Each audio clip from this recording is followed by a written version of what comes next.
Ayaw talaga. Nakawin tayo, ma'am. Malamang.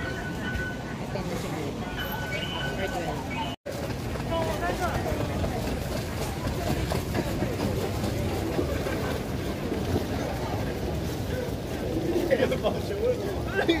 Or 12.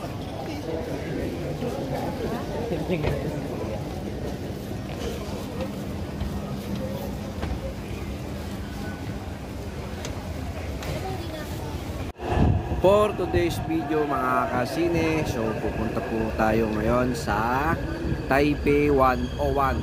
So syempre hindi kumpleto ang vacation mo dito sa Taiwan kung hindi mo masisilayan o mapupuntahan ang Taipei 101. Dito. Ang Taipei 101 mga kasine ay isa sa pinakamataas pong building.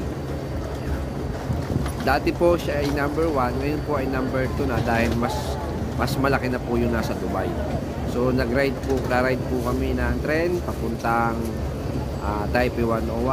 I think mga 5 minutes lang ito na biyahe. So sulitin ang gala dito sa Taiwan. Kaya please like and share my video and tara, gala tayo sa Taipei 101. Ayan na mga kasine, nandito na tayo.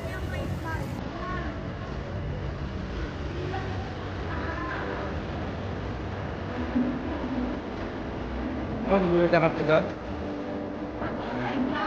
Ayun nga, yun ha. Ang kapal bilang yun. Ang mga bilang yun.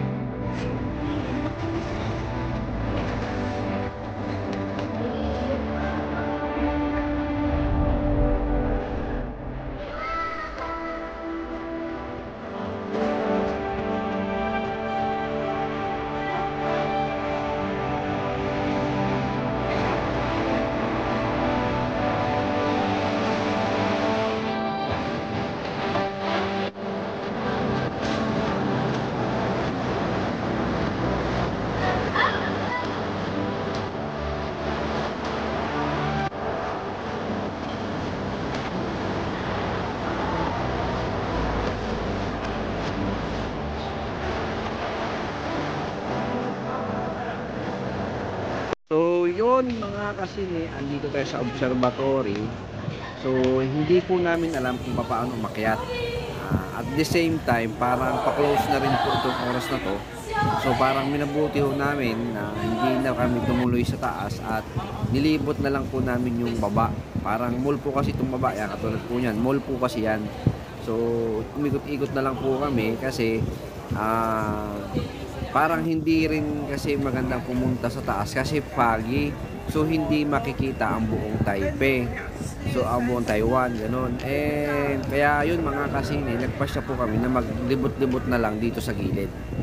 So yun mga kasine, tara, pasyal tayo dito sa gilid ng 101, Taipei 101.